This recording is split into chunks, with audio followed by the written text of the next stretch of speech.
Hey, sister.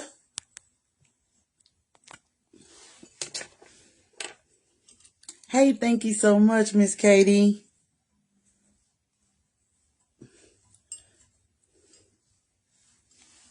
Thank you. Hi there, Leslie. How are you, beautiful?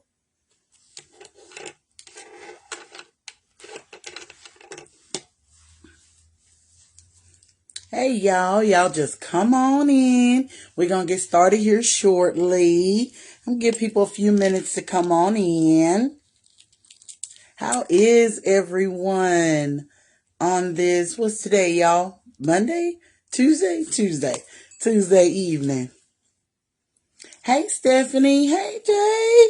How you doing, Diva? Hey, Miss Karen. How are you, love? Make sure I got everything turned up, cleared off. All right.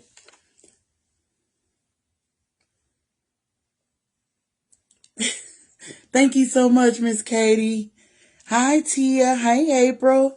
Hey, Tamra. How are y'all? All my beautiful queens. Oh, thank you so much, Geneva. Y'all are so sweet. Hey, Kiki. Long time no see, girl. Hey, Miss Liz. How are you?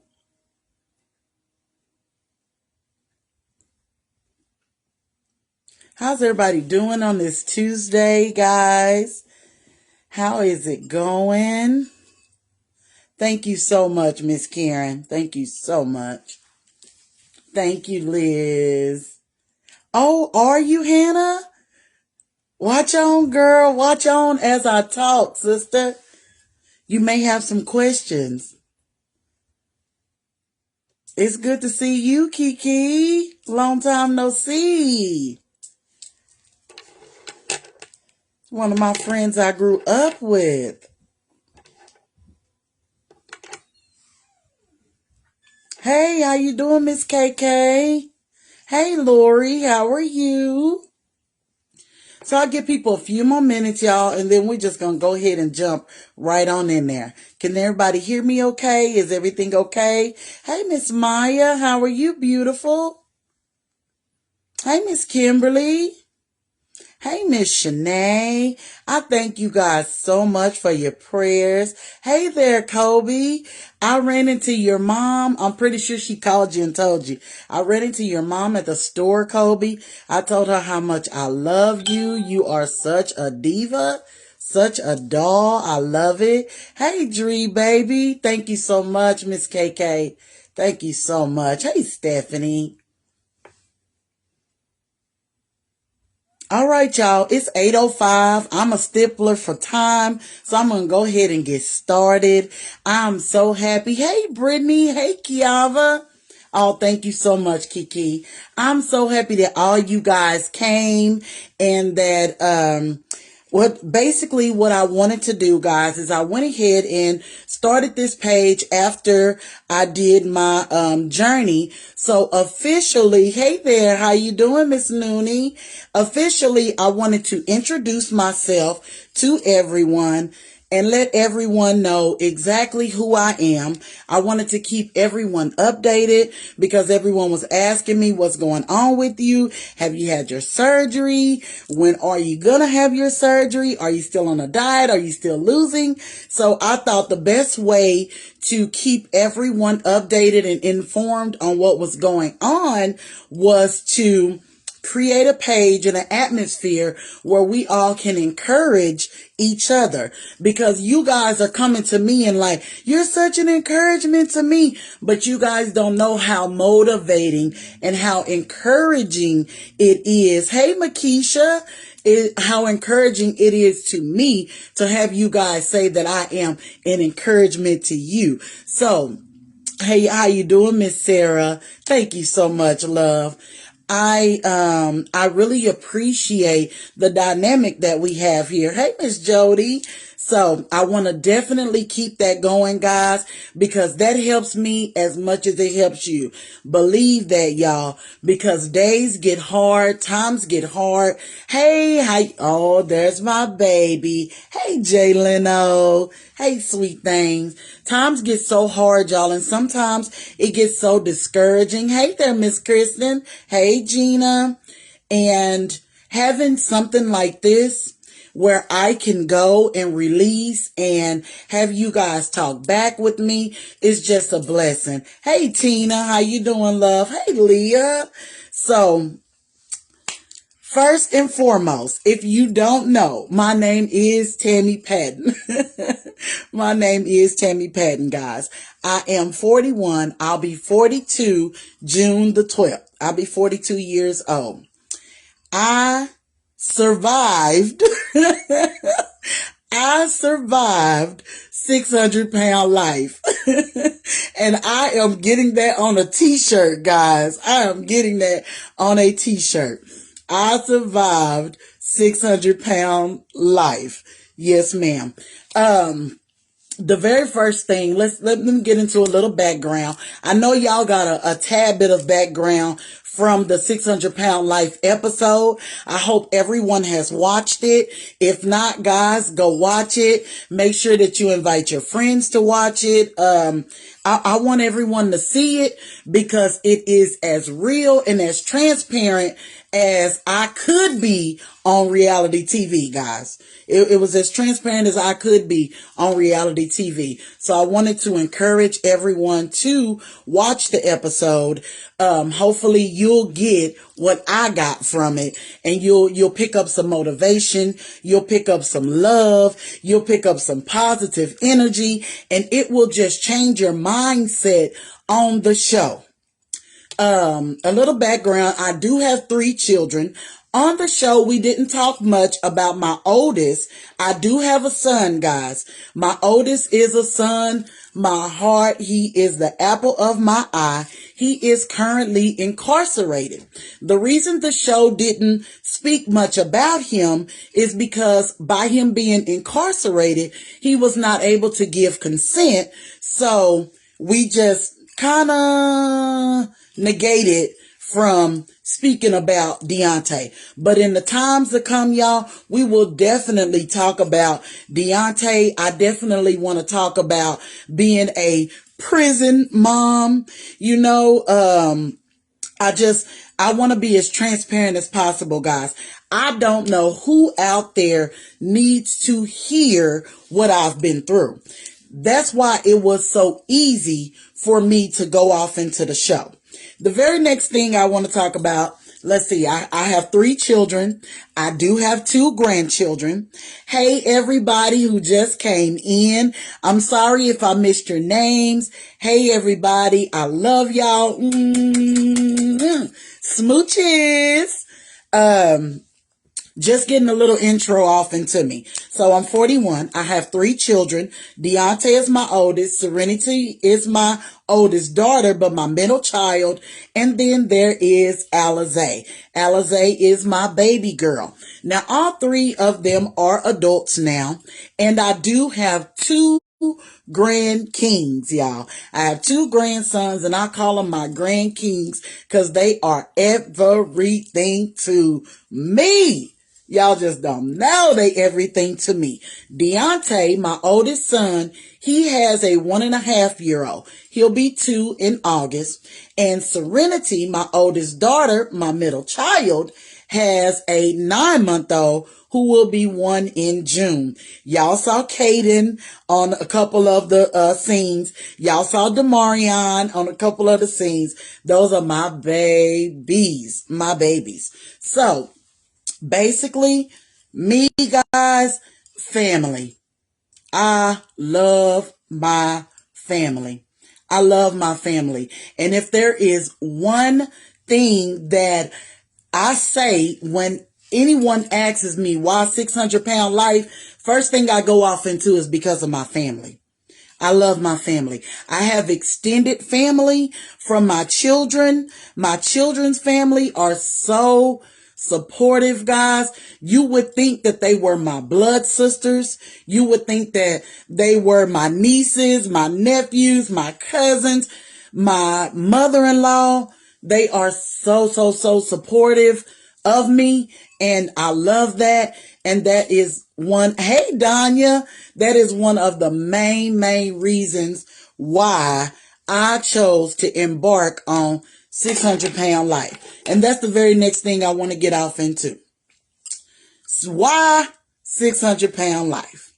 Now, I watched an episode a couple of years ago, and I was saying, oh my goodness, I watched the lady and I was identifying with some of the things that she was saying. And I was, kind of like if you've ever been to church and the preacher starts to preach and you just kind of nodding your head.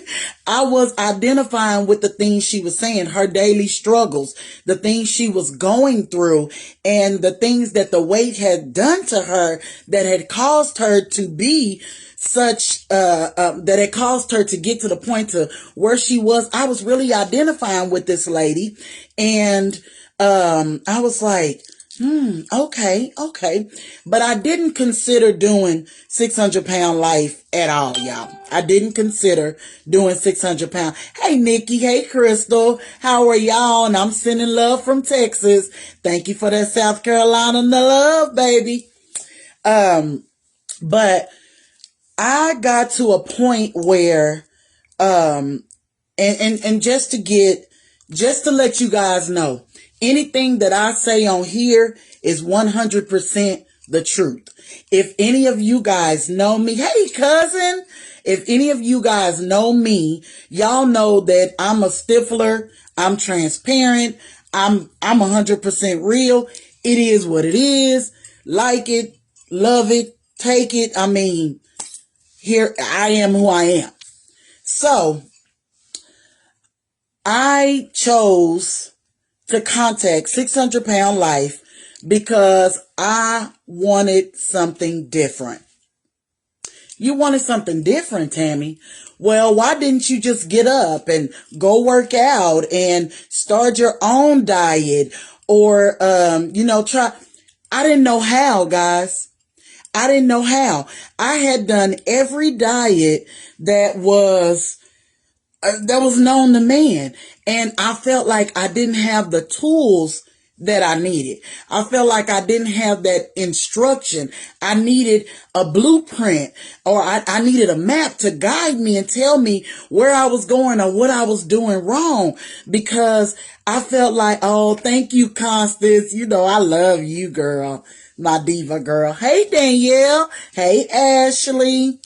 I felt like I needed someone with the expertise to tell me what I was doing wrong.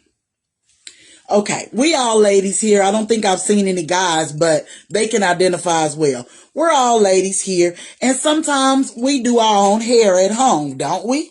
Sometimes we do our own hair. But when there comes a time when you can't do your own hair anymore, or it just won't work right for you, you can't curl it the way you used to, you can't straighten it the way you used to, you've made a mess out of it, you got split ends, it's damaged, it's broken, you gotta go where? To a professional. I gotta go to a beauty shop. You gotta go to a beauty shop to get your hair professionally done because you've made a mess. You have to go to the beauty shop to get your hair professionally done because you have created a mess. You've created a mess.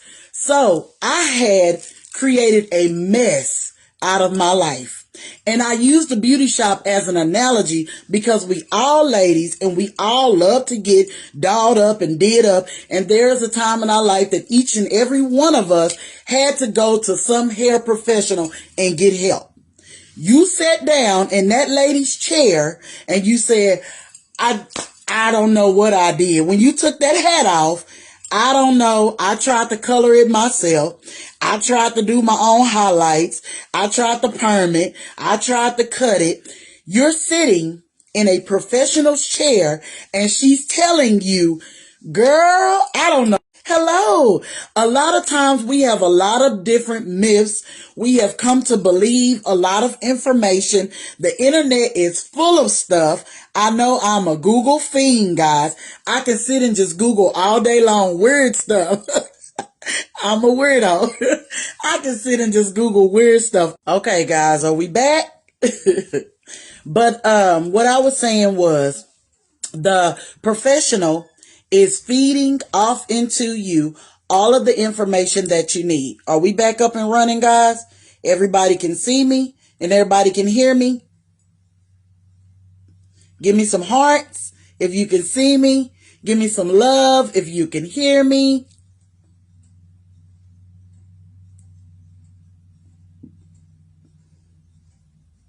Okay, thank you. Thank you. I don't want to be on here rambling and everybody, I don't know where you're from. Hey guys, put down here in the comments, let me know where everybody is from. Hey, I see Georgia, I've seen Canada, I've seen South Carolina. I am from the dirty South. I'm from Texas, baby. Y'all go ahead and let me know where you all are from. Tag it in the comment. But I was explaining why 600-pound life. So, and I was using the analogy of a hair salon. We done messed up our hair, ladies, or even guys. I know you done tried to cut your own hair sometime, or you done tried to do your own beard and do your own line. Hey, Indiana. Hey, Texas.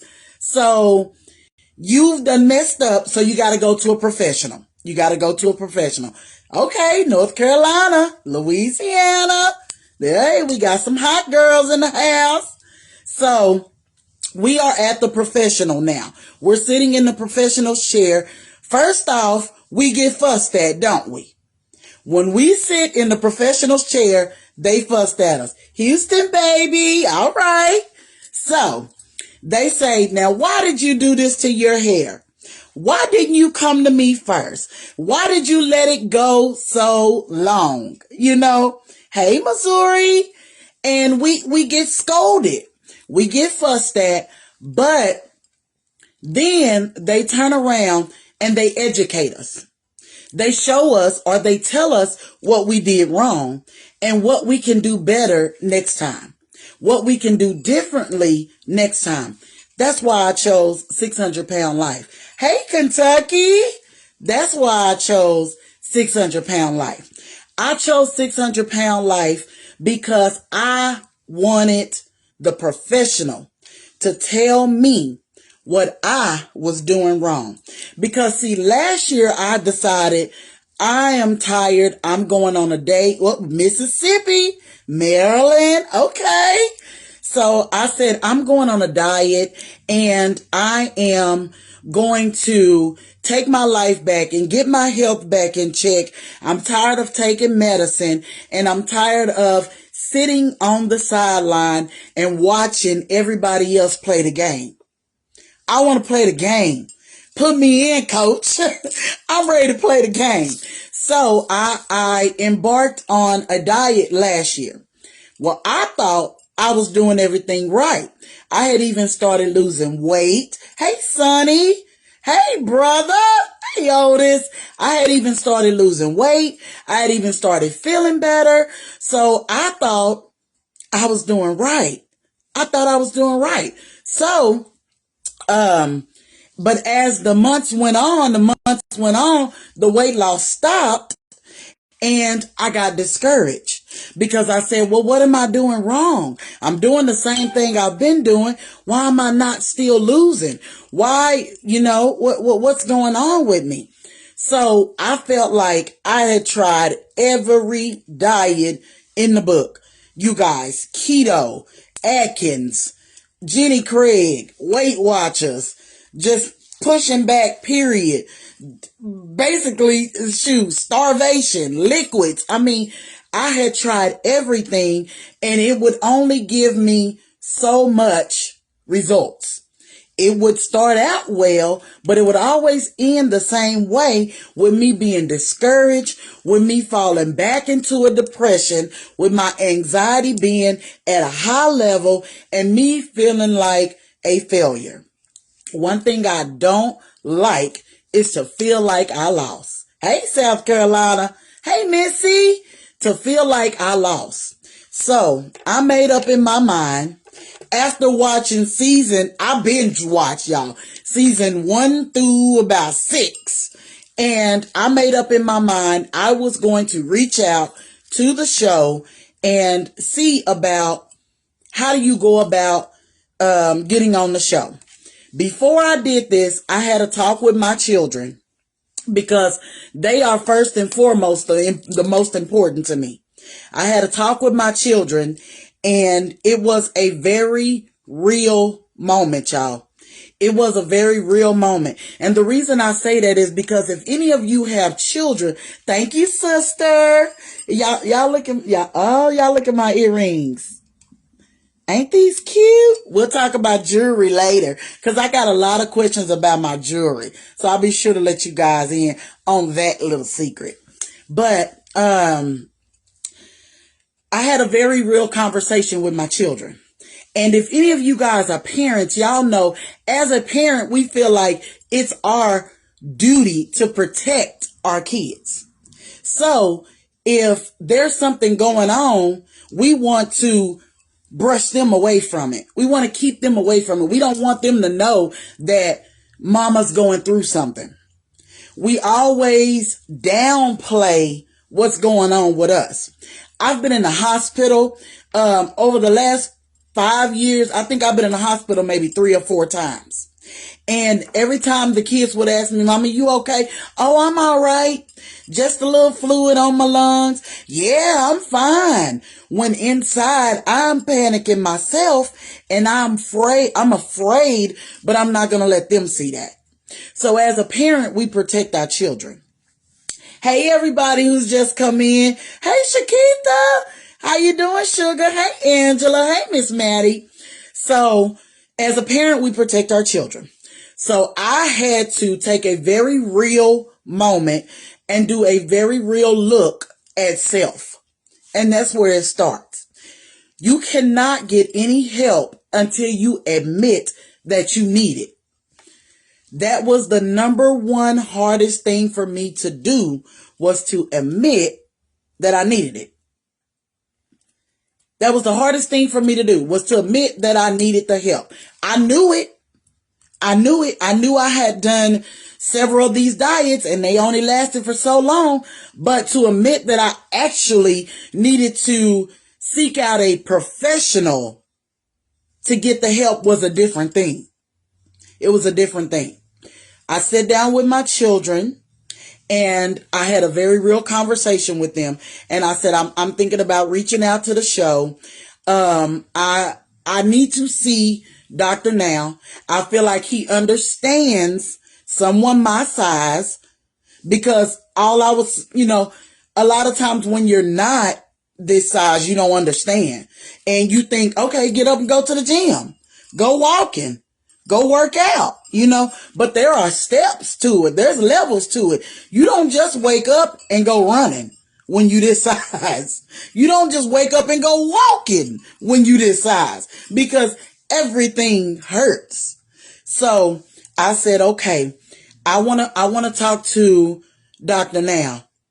I want to talk to Dr. Now. I want to get the correct information. I want to look him in the eyes and say, Dr. Now, what am I doing wrong? What can I do differently? Because I want a lifestyle change. I don't want just a diet. See, back in the past, I was worried about a diet. I was worried about a physical look. I wanted to be smaller physically, but now I'm at the point where I need a change in my life. I need a lifestyle change. And I felt like Dr. Now understood that. I felt like he would get that. And I felt like I gotta get to him. So I reached out to the show. All right. We ain't gonna cry, y'all. We ain't gonna cry. But I reached out to the show and I did get some interviews. We talked and all that. And then I got confirmation that I would be on the show, which led to another conversation with my kids. So at that point, me and the kids begin to watch the show. We begin to watch the show, and because I wanted them to be 100% aware of everything that was going to go on with the show. So, I want to ask y'all now, what's y'all favorite part about the show? What's y'all favorite scenes about the show? What is it about the show that drags y'all back week after week to watch these episodes, season after season after season? What is it that does that? Because for me, I identified. So that's why I said, yeah, I got to see Dr. Now. We had a very real talk. My kids were in on it. They said, look, whatever you choose to do, we are behind you 100%. After I got done with my kids, I went to my mom, who is my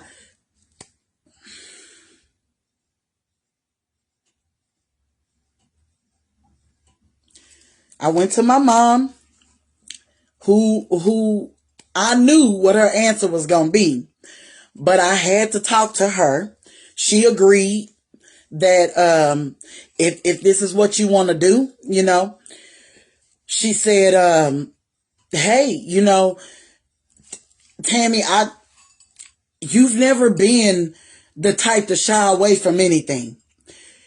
She said, you've always been the type. I mean, if anybody was to ask me anything, I've always been 100. I've always been real. So I didn't feel like the show was going to depict me in a different light. So mama said, sometimes that show, she was real with it. She was like, that show is hard. And she's like, I've seen some of them comments and they come for people. They come for people and they come hard and they talk about you and they not so nice.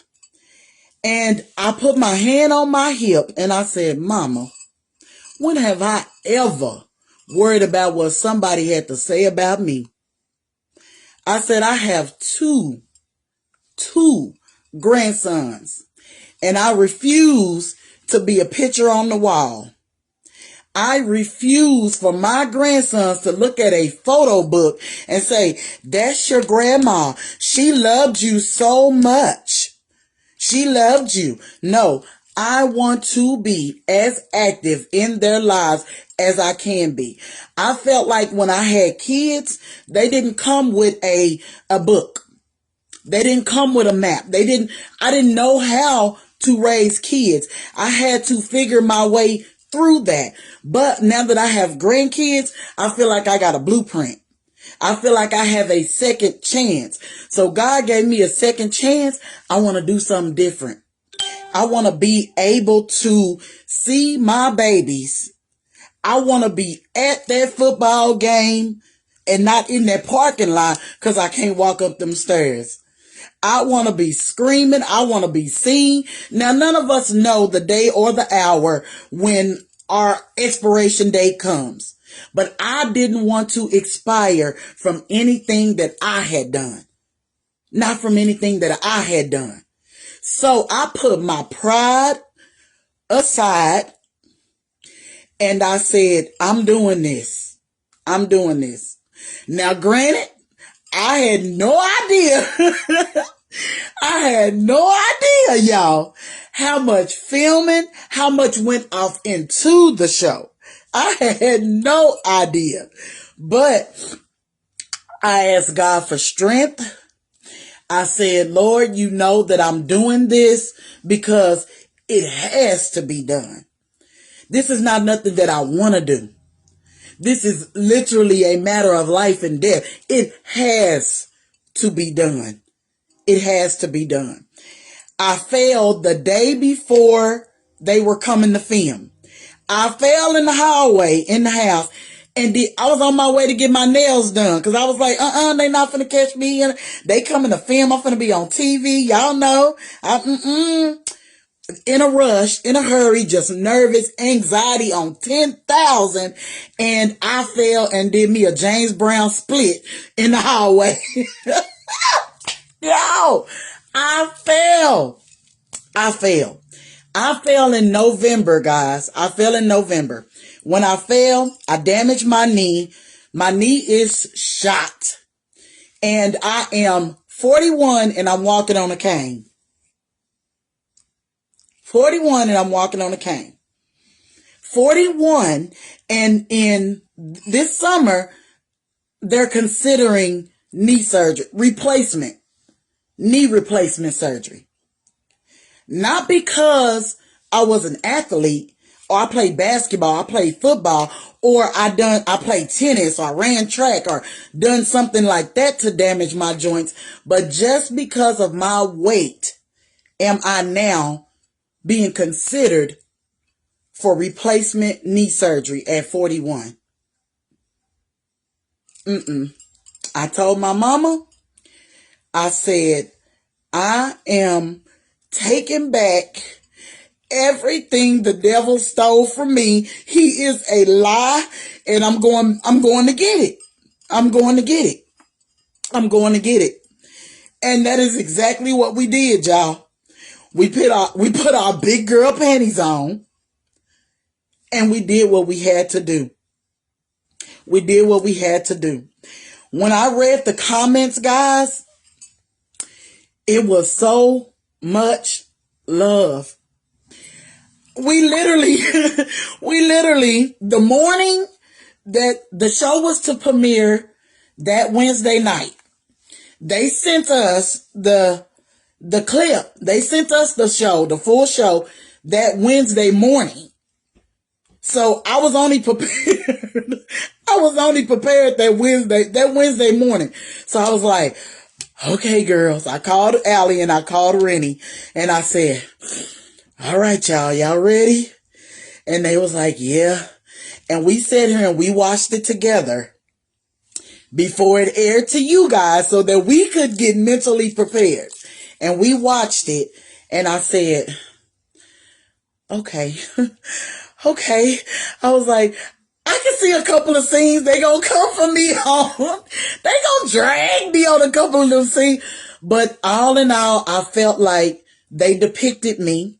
Now, let's talk about something now. Y'all know reality TV is not always reality. Or it's not always 100% reality.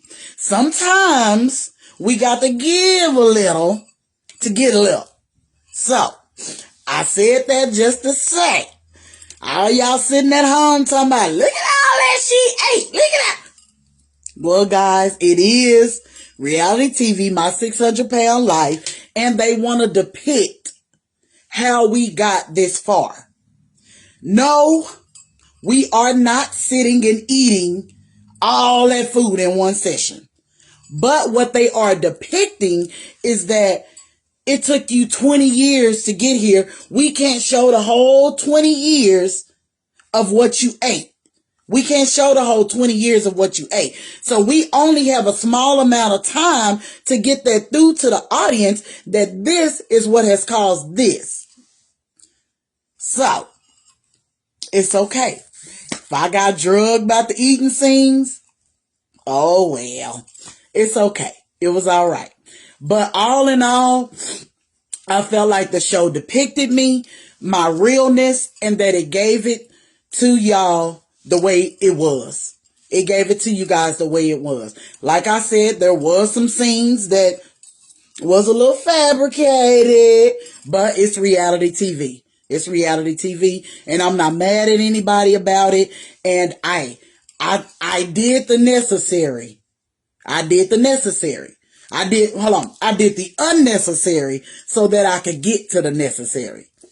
I did the unnecessary to get to the necessary. Because sometimes I questioned it. I was like, wait a minute. Now, y'all going a little bit too far, but I knew what needed to be done. And sometimes you have to set pride aside. My Bible says that pride, it comes before destruction, guys. And if I was to stand there and allow my pride to take over, I wouldn't be in the position that I'm in today, because I needed to see that professional, and I needed to get his professional help so that I would know how to help me. So if it means that I got to sit here and eat 27 pancakes, which I don't like, let me let y'all know that I don't like pancakes. But if I got to sit here and eat 27 pancakes, 42 biscuits, 12 sausages, 25 chicken strips, 4 pieces of toast, I'm going to do what I got to do, and I'm going to get to where I got to get to, because it was about me and my family. It was about doing better and getting all the blueprints and all the instructions that I needed so that I could be better. Because although I'm not sitting at home eating 25 pancakes, I may as well be if I'm not out getting the help that I need. It's going to lead to me being stuck in this bed and unable to move. So I do what I got to do so I can get to where I got to get to. That's why I chose 600-pound life, y'all. I needed professional help. You cannot get help until you admit that you need it. You cannot get help until you admit that you need it. That was me talking to Tammy, because some of you guys don't know me, but some of y'all do. Some of y'all know me very well, and I am a very strong individual. I'm the type, I don't cry in front of people. Like, I still don't cry in front of my kids. If you catch me crying, it's because I'm so full that it literally has nowhere to go. It has to come out. But I don't let them see that vulnerable part of me. So in order for me to admit that I had a problem, that was one of the hardest things for me to do. It was even harder than sitting there with that breakfast plate, looking at it like, damn, they gonna, they gonna call me a pig. Damn, they gonna say, girl, look at that platter. You know, but it was even harder than that. It was even harder than walking naked and having millions of people look at your body and judge you. It was harder for me to admit that I needed the help. So I admitted I needed the help, and I went and got it. That's why I chose 600-pound life. Now, 600-pound life, Dr. Now, y'all. I know y'all know Dr. Now is a trip, y'all, and that is not a put on. That is not a put on, y'all. Dr. Now is a straight trip. And he says whatever comes to his head, y'all. Whatever comes to his head. They literally have things for him to say, and he don't say it. He don't say it. He says whatever comes to his head. But what I did like was Dr. Now's realness. Dr. Now's realness. That's what I liked. And I didn't feel like he was going to sugarcoat anything with me. I didn't feel like he was going to accept anything that I said that was not right. He was going to call me out on it. He was going to hold me accountable. He was going to make me, you know, sometimes when you're dealing with family, they don't hold you accountable. I got on a diet and I told my kids, hey, if I ask you for something, don't get it. Or if you think I'm going to get upset or I'm going to fuss with you, just tell me, oh, they didn't have it at the store, you know. But after so long, them being your kids, if you tell them to go get it, what they going to do? They're going to go get it because they've been trained to listen to you. You've taught them to listen to you. So it's hard for them not to listen to you. So Dr. Now didn't care, y'all. He didn't care. He was going to make it where you are going to be responsible for where you are. And when I walked in, the very first thing Dr. Now said after we said our hellos, he asked me a little bit about my life. And then he asked me, in all his realness, he said, Tammy, I see that you are 41. He said, why now? Why weight loss now after 41? Why weight loss now? Why haven't you tried before? Why haven't you succeeded before? Why do you want to do it now? And I said, and I wish they had to put this part in the show, but they didn't. But I said, Dr. Now said, to be honest, I said, the first reason why now is because I have grandkids. I said, I had kids, and when I had kids, I was overweight, but it didn't limit me. It didn't stop me. I was at every football game. I was at every basketball game. I was at every church event that they had to do. My weight didn't hinder me. Now as my grandkids are growing up, I can see a difference in me. I can see a difference in me.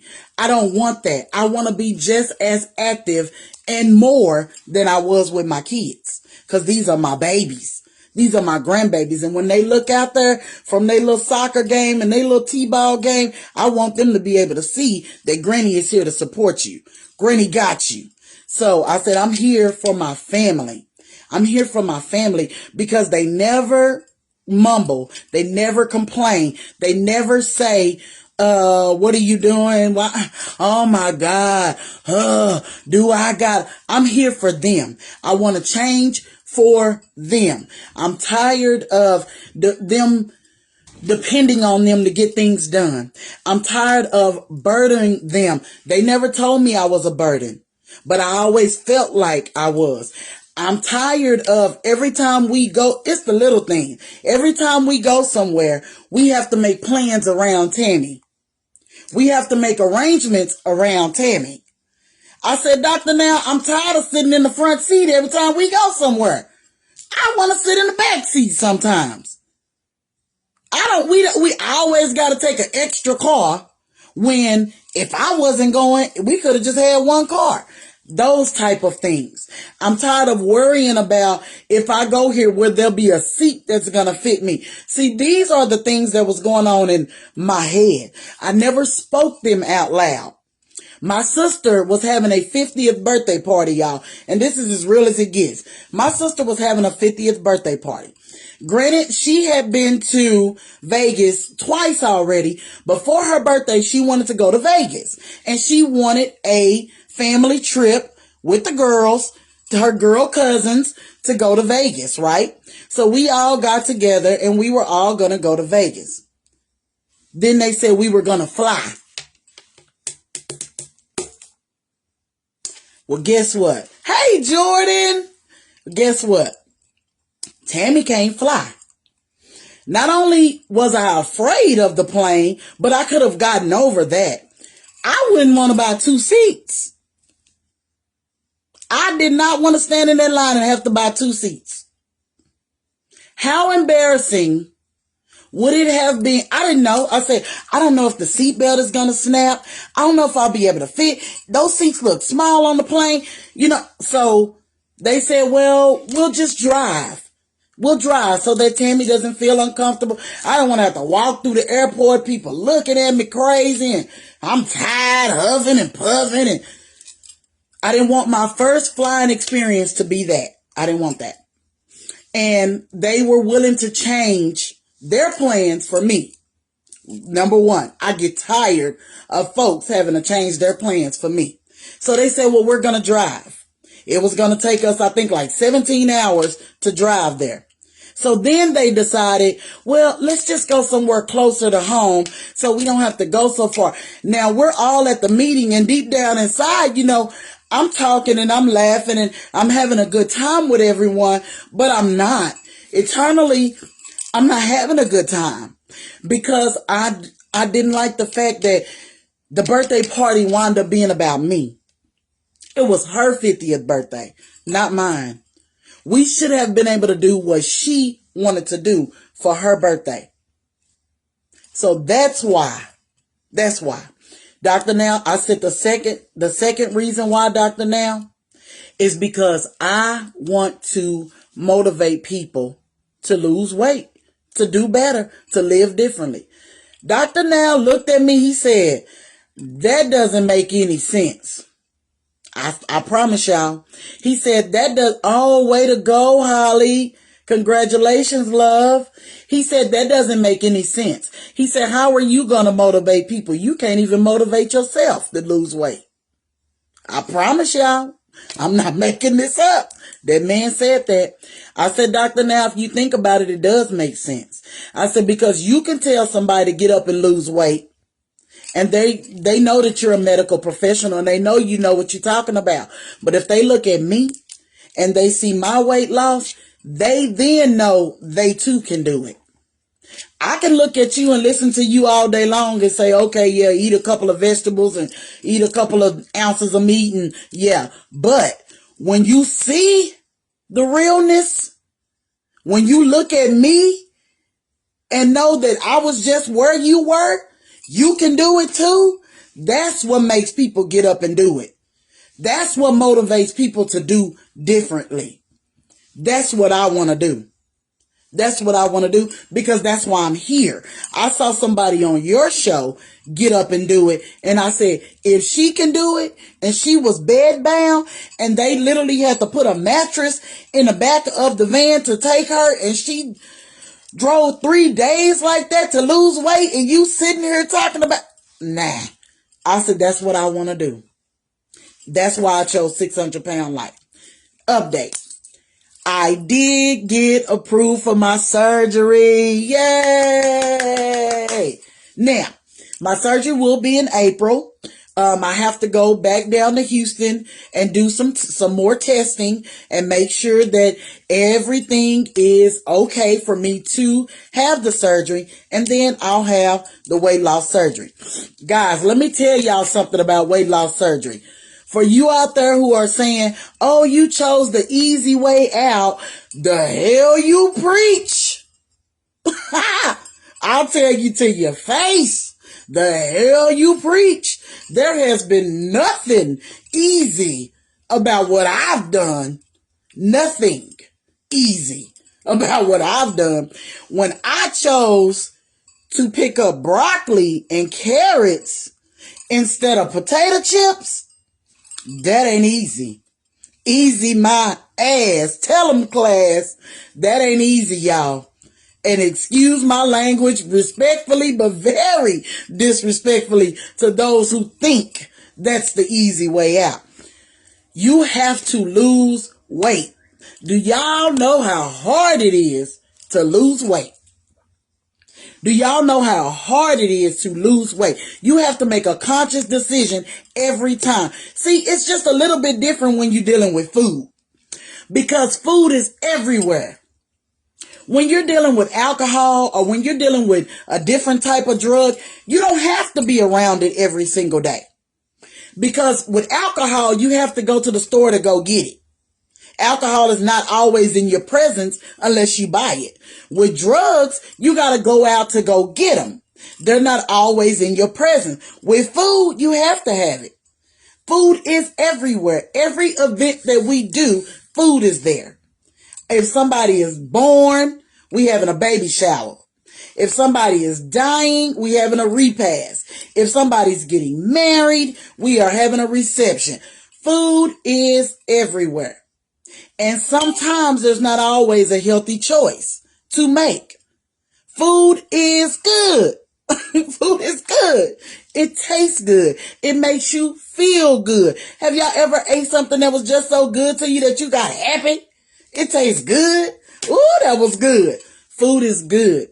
And don't for 1 minute think that food is not an addiction, because it is. And it very well can be. Just like anything else. Just like gambling. Just like sex. Just like drugs. Just like alcohol. It can be an addiction. And it can be a way that people deal with things. So, don't negate that one moment. Food is everywhere. So, trying to lose weight was extremely hard.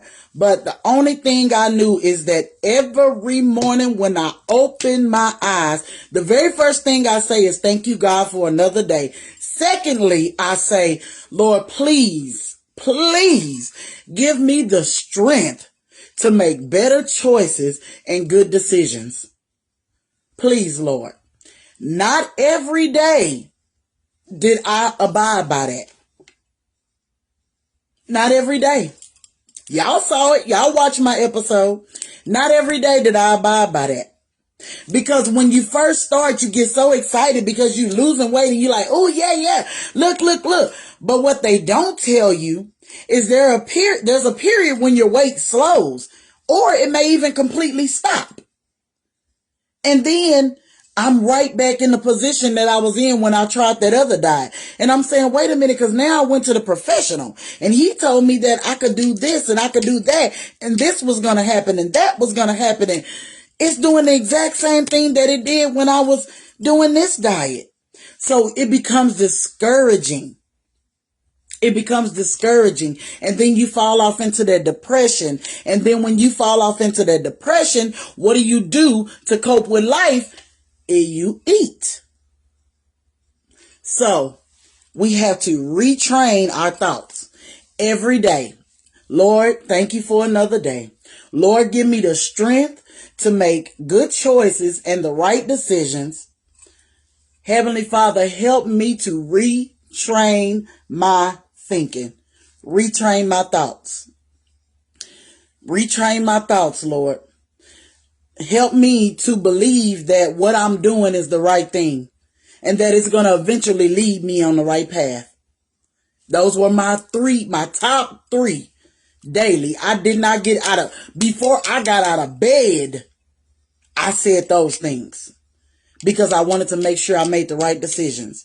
And as the weight started to come off, I got happier and I got happier because I felt like I was doing, for once in my life, what I've always wanted to do.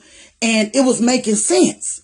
It was working. It was making sense. I didn't have to move to Houston because I do live in Texas. I just live a few hours from Houston. So because I didn't have, the only problem we had was COVID. Y'all know, coronavirus hit. We had to stay in home orders. We had to stay. And that, when I tell y'all, that was one of the hardest things ever, when we had to stay at home and I knew I wasn't going to see Dr. Now and I didn't know how long. And y'all know, at that point, we were all afraid because it was the unknown. Nobody knew what was going to happen. Nobody knew what was going on. And when the office closed and he was doing telemed, and I was like, oh no. Oh Lord, I ain't never gonna make it. And the devil started speaking to me and telling me, you wasting your time. That's when I had to tell God to guard my thoughts. Guard my thoughts. Because the only way I'm gonna get to where I need to go is by positive affirmations. Thinking positively, y'all. Thinking positively. That's the reason why the episode showed so much positivity, because that's all I gave them. That's all I gave them. And I'm going to be honest with y'all. It was times when they wanted me to get them something else. It was times when they just wanted to push my buttons and they wanted to see me do some crazy stuff. They wanted me to click on Dr. Now. No. Positiveness is the only way I'm going to get to where I'm going. Keeping my mind stayed in the right place. I finally understand, and I think I just saw Sister Hall, but I finally understand when they say, I woke up this morning with my mind stayed on Jesus. Because if my mind wasn't stayed on Jesus, baby, we would not have made it thus far. So I give all the glory to God. I give him all the praise, because it wasn't me. It wasn't nothing that I done. It was the things that I asked him to do that he showed up, and he showed me how to do these things. So I stand here today because of him, because of his grace, because of his mercy, and because he gave it to me. He gave it to me. The same way the devil was talking, he was on the other side. And one day it was an angel and one day it was a devil. And it was a constant battle. Because when you're dealing with an addiction, it's a constant battle. It's a constant battle. Every day is a battle. But I said, Lord, I want to get better. I want to get better. I want to live healthier. I want to be better. I'm tired of people making excuses for me and for the reason I am like I am. I want to be better. So that's why 600 Pound Life. And that's why I'm here today. And I hope that each and every one of y'all, if y'all don't get nothing from that episode, just get the fact that whatever you going through, you too can make it. You can make it, because guess what? I'm nowhere near finished. I'm nowhere near my goal. I'm nowhere near done. And guess what? When I do reach my goal, I gotta stay there. So it never ends. It never ends. So I have to constantly push myself to keep a positive nature. Push myself. And so much was going on, y'all, that was messing with my mind. Depression, anxiety. My family was going through things. My son being gone. One thing about me and my children, and it's always been me and my children. You guys saw the episode. We lost Victor early in life. We lost Victor early in life. It's always been me and my children. So with my son being gone, that I felt defeated.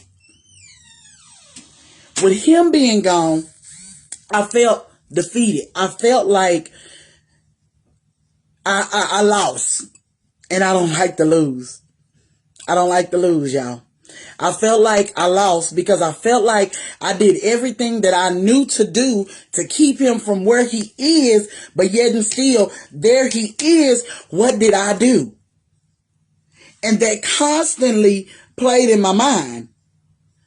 Constantly played in my mind. And it wanted to send me back to where I was. It wanted to send me back to where I was. But I told it that prison will not kill my son, and neither will it kill me. Prison is just the next chapter. It's just a chapter right now. There is something behind that. There is definitely something behind that. Positive affirmation. Positiveness is the only thing that's going to get you to where you are. That's it. We can dwell on negative all day long. If I were to sit and think about all the things that could happen while my child is out of my sight, I would have went crazy. I would have lost my mind. But what I didn't do is I didn't allow that situation to be a hindrance. I didn't allow it to handicap me any longer. I said, you know what? You've been sitting here. You've been making excuses. You've been going through what you're going through, but you're not taking responsibility for what you're doing to self. You have got to deal with the problems at hand and handle it. Unfortunate events started happening with my family, with my kids, and I was just at a loss, y'all. I was sincerely at a loss. I mean, there are times, and when I cut this off, I'm pretty sure I'll break down and cry.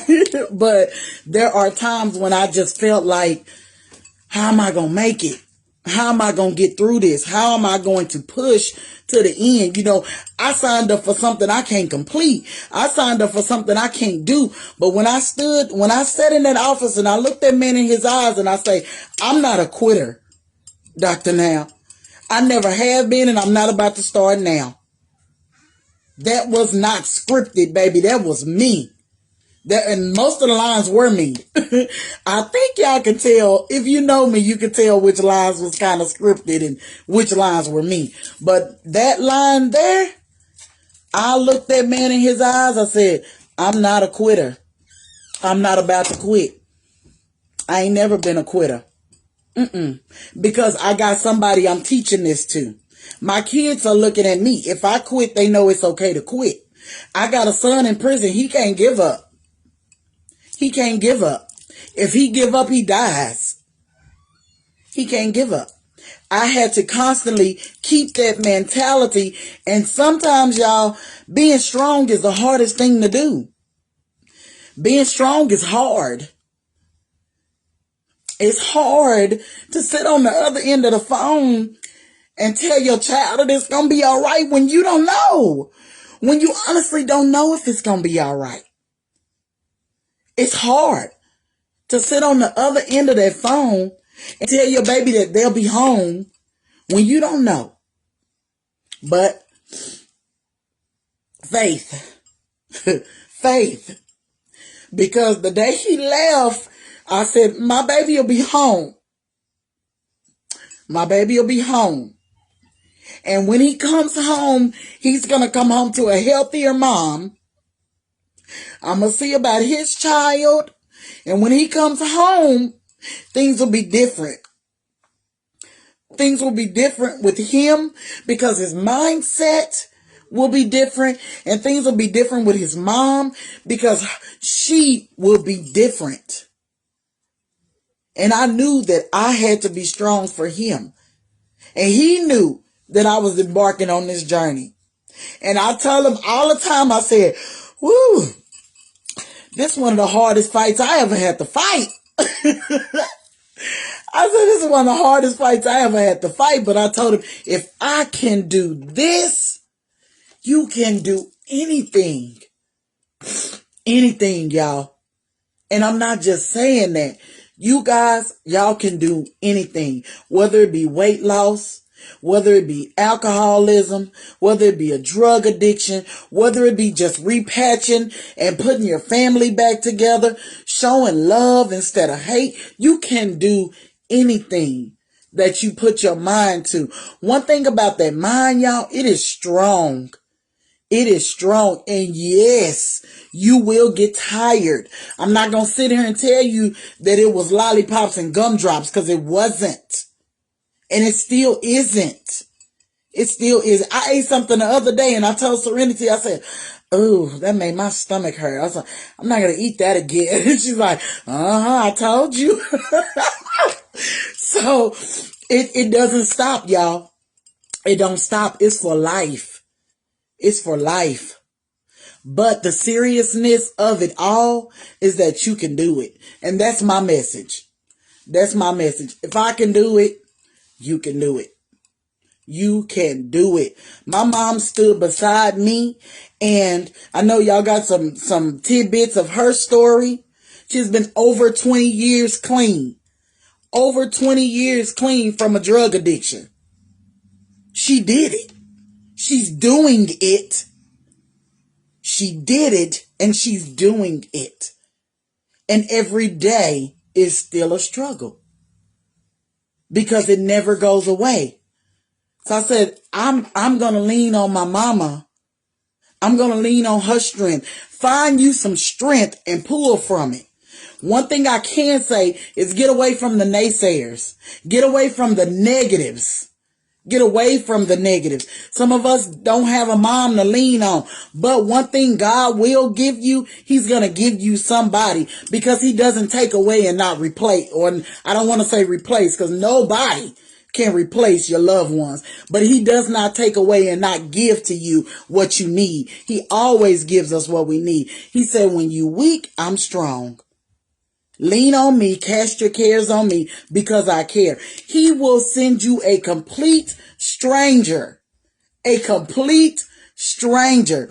Let me tell y'all, the very last time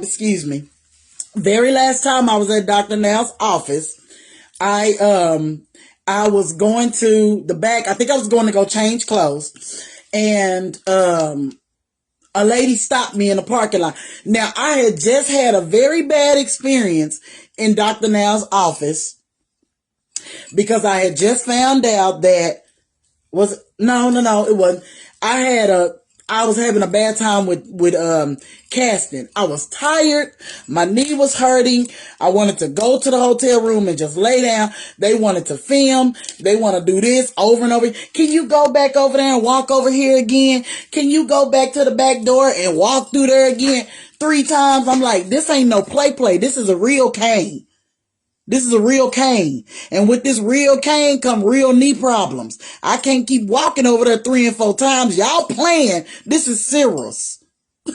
In my Alicia Wood voice. This is serious. Y'all playing. So I was not in a good mood, y'all. I walked to the back of the car, and that's what I was doing. I was going to go change shoes, because my feet were hurting. My knees was hurting. Y'all know I try to go to the doctor now and be cute, feet hurting. And this lady stopped me. And she said, well, she was talking and I heard her talking, but I wasn't sure she was talking to me. And then she said, hey, you, hey. And I turned around and looked and she said, I just want to tell you that you are beautiful. She said, I just want to tell you that you are beautiful. She said, I don't even know your story. She said, but I look forward to seeing it. And I just want you to know that you are going to do this. You are going to do this. And she had a friend in a car with her. And her friend said, hi, I'm her friend. That's my best friend of 20 years. And, my best friend is here to see the doctor, but she's not on the show. And when I tell y'all, baby girl, she was put together already. So she knew what she was talking about. I could take what she said as true evidence because she was put together from head to top. She said, you are beautiful. She said, don't you give up. Don't you stop. She said, you already made it. And when y'all see me say, hey, sister, because she gave to me, and I tease her, I say, that's my Miss Seeley. Because I was down. I was feeling down, y'all. I was feeling mighty low. And I seen her and I heard her and I knew there was a God. And I knew he was going to see me through. And I tease her and call them my Miss Seeleys. Because God will send that very person to you at your lowest point, at your breaking point. Because y'all don't know. I was about to lose it. I was tired. I was tired. Tired. I was hurting, and they want to do stuff over and over and over and over again. And he gave to me those two ladies, those beautiful, beautiful sisters, two beautiful queens. She could have got in her car and went on about her business. She could have said, oh, I'm going to watch her story and see how she do. But she made it her business to let me know what the Spirit had laid on her heart. That pushed me. They kept me going. I said, so many people need to see this. So many people need to hear this. It's for me. It's for me. So that's why 600-pound life, y'all. That's why 600-pound life. So I ask that y'all pray for me, that y'all continue to encourage not just me, but your other sisters, your other brothers. Be an encouragement. Be an encouragement, y'all.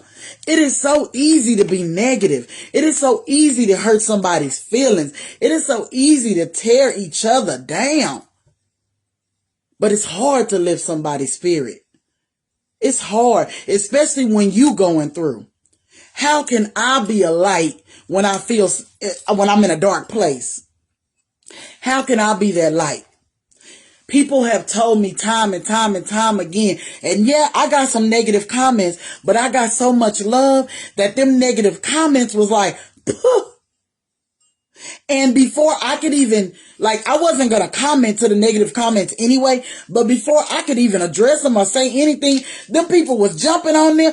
Don't you say that about Tammy and her family.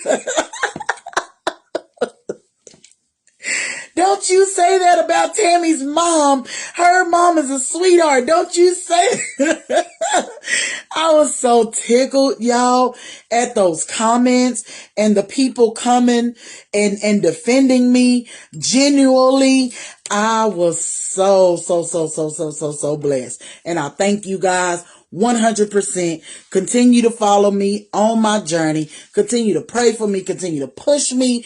Continue to hold me accountable. Continue.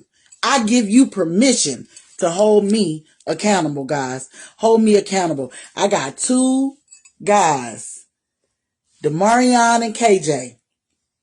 And it is my dream. When I take my grandbabies to the park, I'm not going to sit on the bench and watch them play. I'm going down the slide with my babies. I'm going to get out there and play in the sand. We are going to the beach. And we going to walk that beach. And we going to do all the things that I didn't do with my babies. We gonna do those with my grandbabies. We gonna do those because there's gonna come a time with my grandbabies. I thought about it. I said, they not gonna even remember me like this. And that's amazing. But I want to keep this story because I want them to see this. I want them to see this. It's not an embarrassment to me. It's not. I want them to see that Granny got to a place where things were out of control. And Granny took control back. And you too can do it. You too can do it no matter what it is. Things get out of control. You can go back and take your control back. You gonna do it, Holly. You gonna meet that 50 pounds in Jesus' name.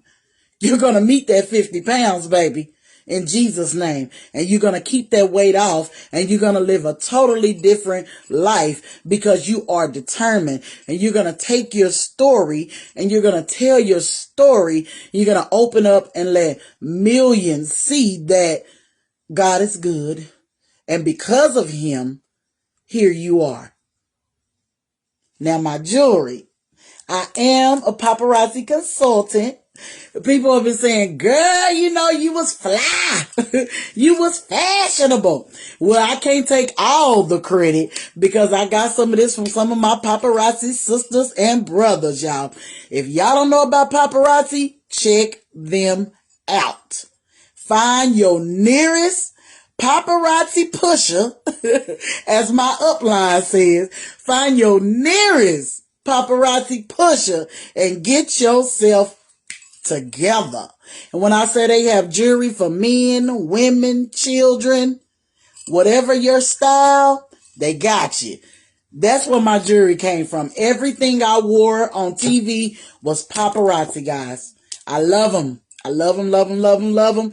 And I'm not doing that for no shouts or nothing. That's just the honest to God truth, y'all. That's just the honest to goodness truth. I love paparazzi. I love accessorizing. I love accessorizing. My makeup. Y'all say, ooh, your face was together. That's my baby girl. My baby girl does makeup. And she had me together, y'all. She had me together. That was all Alizé. She's the little makeup artist. She loves to do her makeup. And I love to be her crash dummy and get my makeup done. I love to just sit there and get purty. So that was all her. Last but not least, I want to talk to you guys because I will be starting a podcast. I'm starting a podcast and it is called Cute for a Big Girl. Come through. Let me tell y'all some of the reasons why we came up with this podcast. Because if you've ever been a big girl or a lady with some weight to her, you know that people have a tendency to say, she sure is cute for a big girl. She is so pretty to be a big girl. She dressed so nice to be a big girl. I see so many of those comments that I was really disturbed.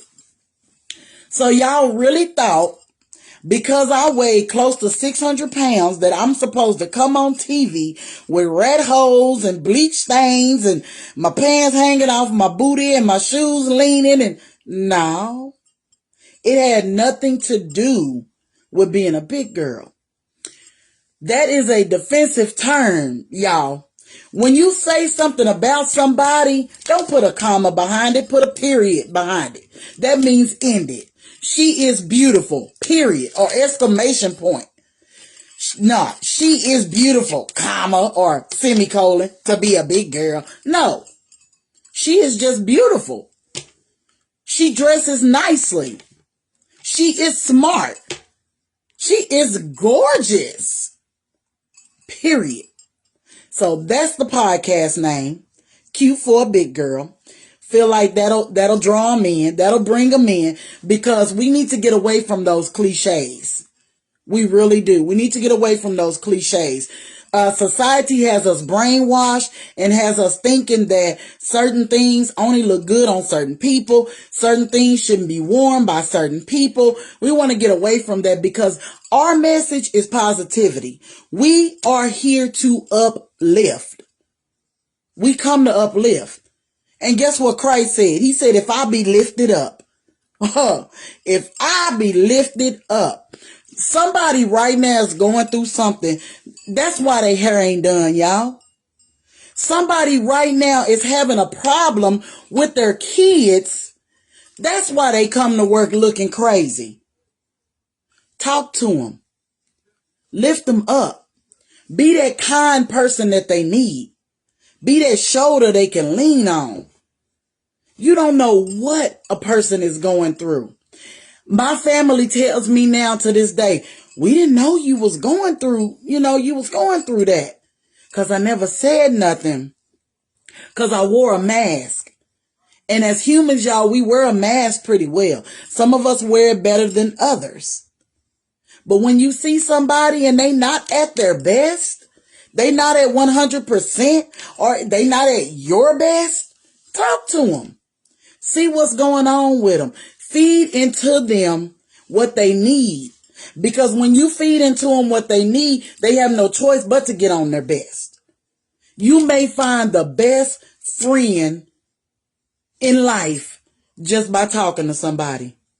I done found two sisters just because she decided not to leave that parking lot and to tell me that I was beautiful and to encourage me to keep on keeping on. She didn't know when I went in the doctor's office whether or not I was approved for my surgery. She didn't ask. She didn't ask me if I had lost weight.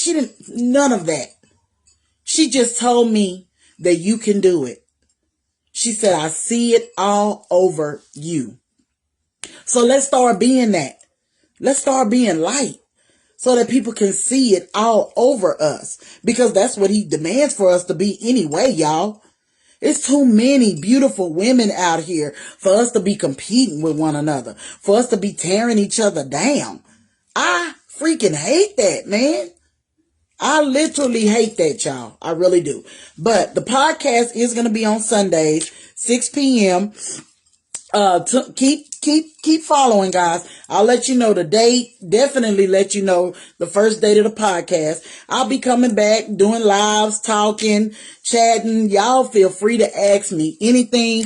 If we got any questions, I saw a lady. She had asked me, where did she go? She had asked me something a little earlier. Well, if any of y'all have any questions, y'all can put them down here now. Like I said, I'm 100% transparent. I'm going to tell it to you the only way I know how to tell it to you, and that's the truth. And it is what it is. I don't try to sugarcoat it. I don't try to cover it. I just am who I am, and I thank God for who I am every single day. So, if you have any questions, if you want, couple of y'all wanted to know about Dr. Now's diet, I can tell you, Dr. Now's diet is 4 ounces of meat, 2 cups of veggies.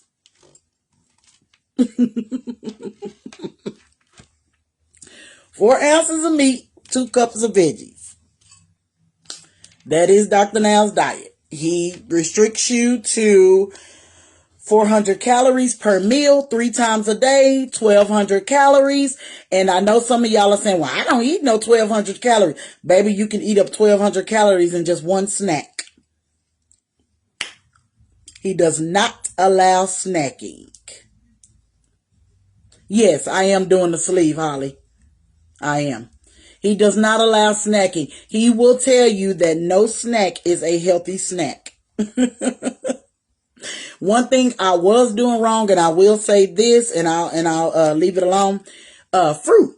I always thought that fruit was a good idea. I always thought that fruit was healthy and that it was good for a diet. And I would make sure that I incorporate fruit in my diet as well as my salads and stuff. But fruit does have its own sugar. And when sugar gets in your body, it turns directly to fat. So keep that in mind. Because I always heard, don't drink the juice, eat the fruit. So don't drink the apple juice, eat the apple. So I was like, okay, I won't do any juices, but I'll make sure that I eat the apple or eat the orange, or, I always thought that fruit was healthy. Not saying that it isn't healthy, but keep in mind that fruit has a lot of sugar, and when sugar gets in your body, it turns to fat. Now, he did give us a book, and he did give us a list of to-dos and not to-dos, to eats and not to eats. And I'm not going to, I don't know if I'm at liberty to say any of that, because I don't want to get in no trouble, y'all. But I know I could say what the diet was, because I was allowed to say it on the show. I was allowed to say 4 ounces of meat, 2 cups of veggies, 400 calories per meal, 3 times a day. So, did I choose the sleeve, or was it chosen for me? Why not? What I did was I did some research on both of them to see, because I honestly didn't know what either one of them was. I had just heard about gastric bypass. I had just heard about the sleeve. I had heard about the lap band. So like I said, I'm a Googling idiot, and I just got on Google and I just started reading some different things. I spoke with a lot of my nursing friends and asked them their professional opinions. I got on YouTube and I watched a lot of videos of people who had had the gastric bypass, people who had had the sleeve, people who had had the lap band. I had watched a lot of them. And, yes, Holly, fruit has a lot of sugar, baby. Yeah, especially, and I love watermelon. Yeah, it does. Fruit has its own natural sugar. And so when sugar gets in your body, it turns directly to fat, because it's fuel for your body to help you get the moving. So you eat too much fruit, too much sugar, more fat. So you think you're doing a good thing by eating the fruit and, keeping it on your diet. But in reality, it's just turning the sugar. It's just turning the fat whenever it enters your body. So you are not losing. The easiest way I know to describe it is calorie counting. And I know, y'all, let me tell y'all, I am calorie counting for dummies 101. I was like, wait, what this mean? What's 1/3? What's 1/4? I was never good with measurements. That was not my forte. I was math of money. I could do some math in my head, but it slipped on. Oh, I'm sorry to hear that, Deborah. I hope you're doing better, baby. I can do some math in my head when it comes to math of money, but I could never do measurements. I never knew 1/3, 1/4, 3/4. I don't know.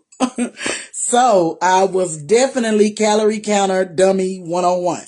But they have apps. Thank God for technology.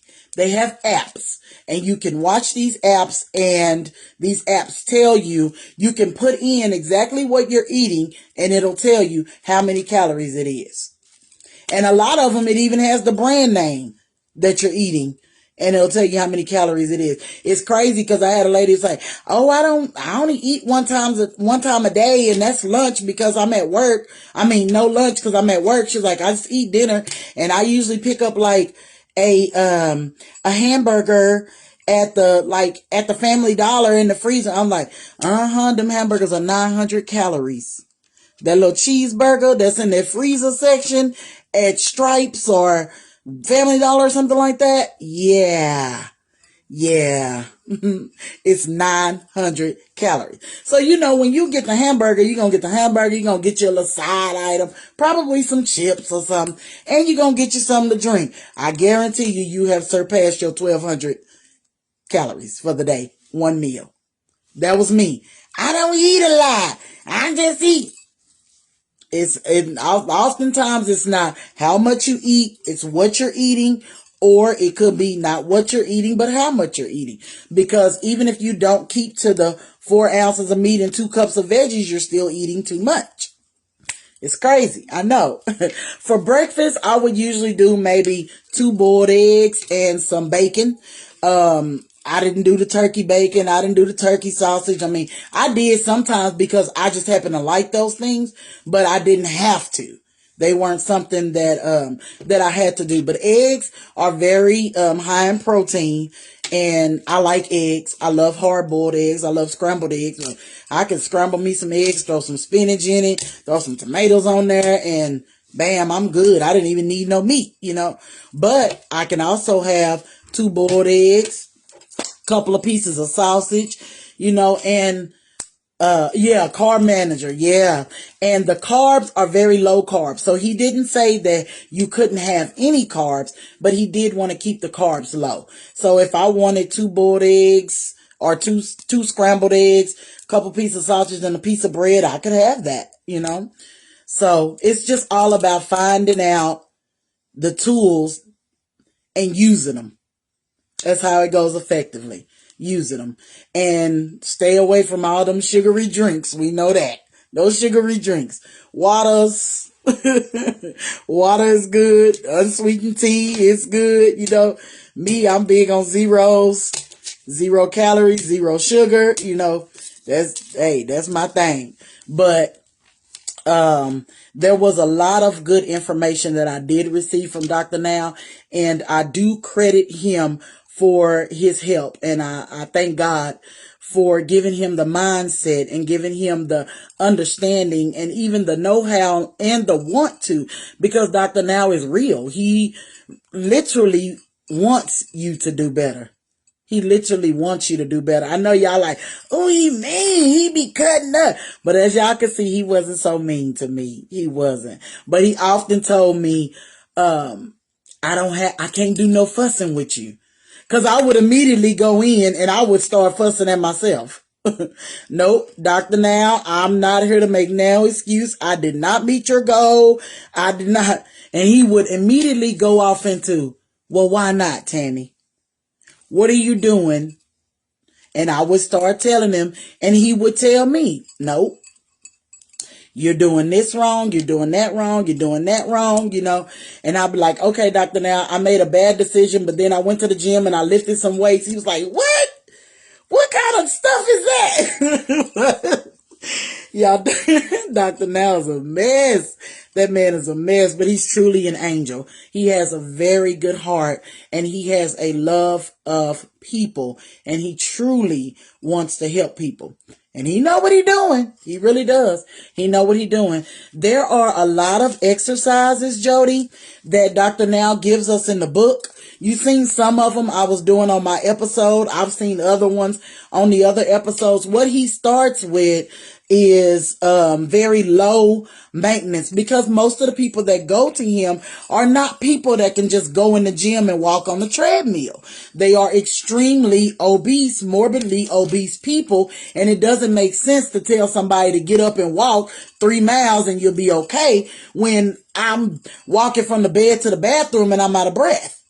So he has activities that you can do in the bed, in a chair, sitting activities, because the key to exercise is just to keep your heart rate up.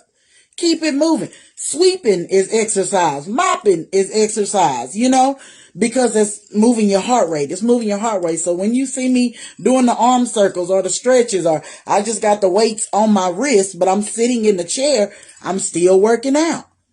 I'm still working out because there are levels to it. And that's the thing. Don't get discouraged because you can't go to the gym and walk 3-4 miles on the treadmill.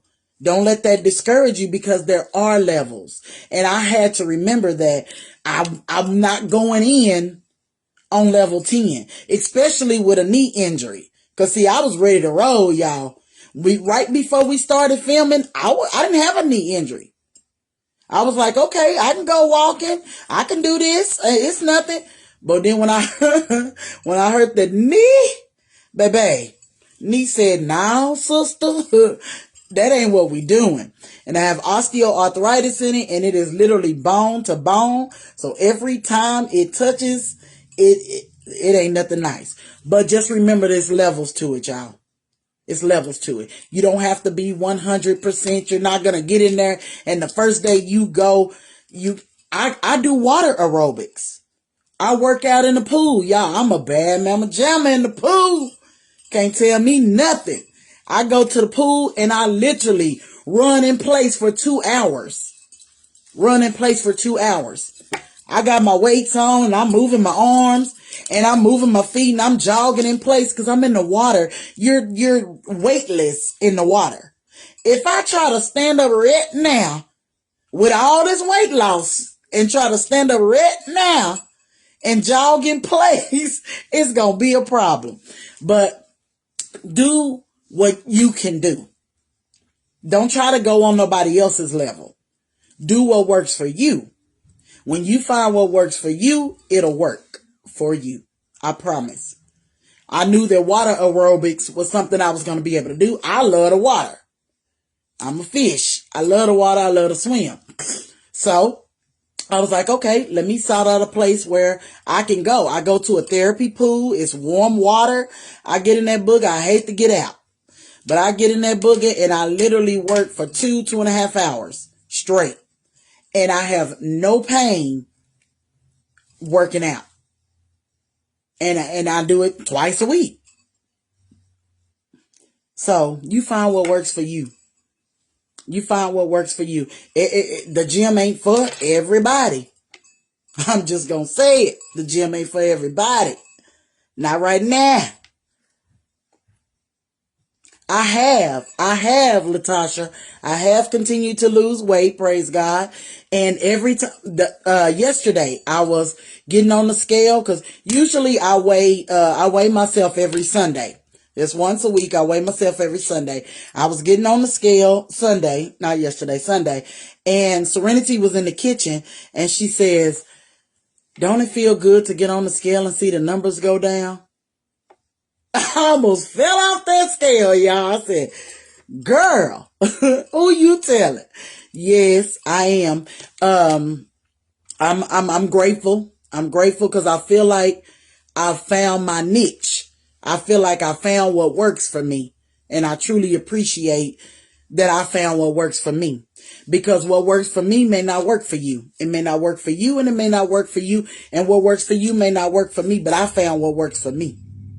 I found what works for me. Some people can go to the gym and work out. And I mean, they may be working out a week and lose 20 pounds. And here you are done worked out a week and not even 3 pounds you done lost. But you know, everybody's body is different and it's just consistency. It's just consistency. And it's even without the working out, it's the food. It's the food. It's the restraining of the calories. Take it away, because when Dr. Now told me you're eating 10,000, 20,000 calories a day, I was sitting there like, you a lie. Ain't no way I'm eating 10,000, 20,000 calories. That don't even make sense. That don't even make sense. But when I found out how to calorie count and I started actually calorie counting, I was like, ooh, well, let me see how much this is.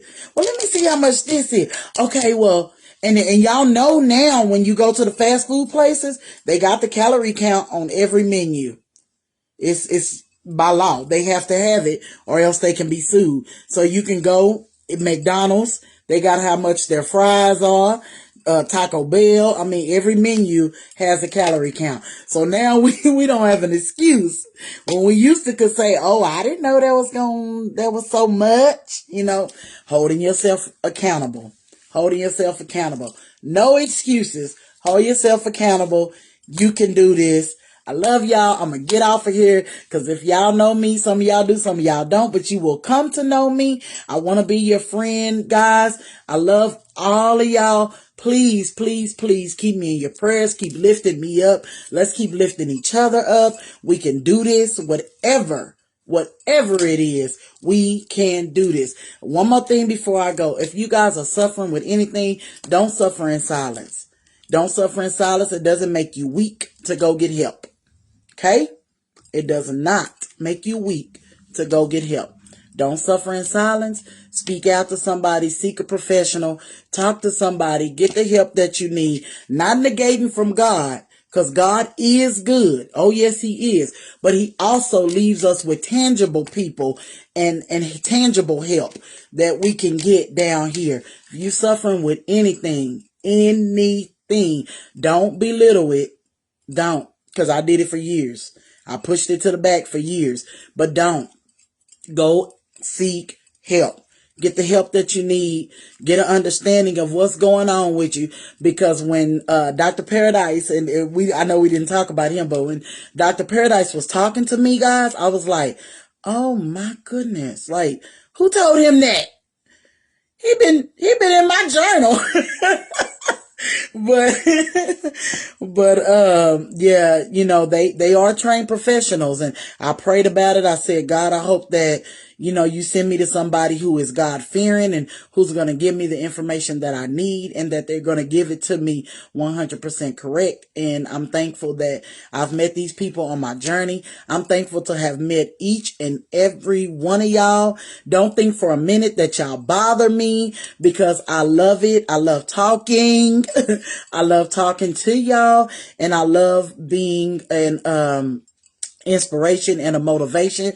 And don't think for 1 minute that you don't inspire me and motivate me. When you guys encourage me, when you guys say, hey, you made me want to get up and work out, that is such a motivation to me. That is so inspiring to me. Hey, cousin Keisha, you know what? I thank you for that. And I thought about Carla the other day, Keisha, because she used to tell me all the time, cousin, get that weight off you.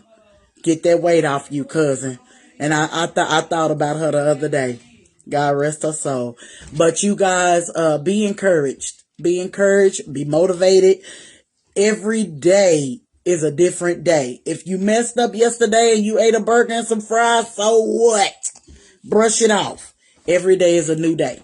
Do something different the next day. Ask God to give you the strength to do something different, to do something better. Encourage people. A lot of y'all work. Get together with your coworkers at work. Hold each other accountable. Help each other out. Lift each other up, because we never know what the next person is going through. I smiled a lot of days when I was crying inside. So, I love y'all. I hope y'all come back and see me. I don't know when I'll be back. I'll come back and let you guys know, but I will be I will have a part 2. I will have a part 2. They will be filming my surgery, and they will be filming updates of my surgery, but I think it's going to be on season 10. I think it'll be on season 10. But you guys just keep in there with me. Keep motivating me. I'll keep motivating you. Keep praying for me. I'll keep praying for you. We'll sit back and we'll watch God change things, because that's what it's all about. I love y'all, and I'm going to get off here. Good night.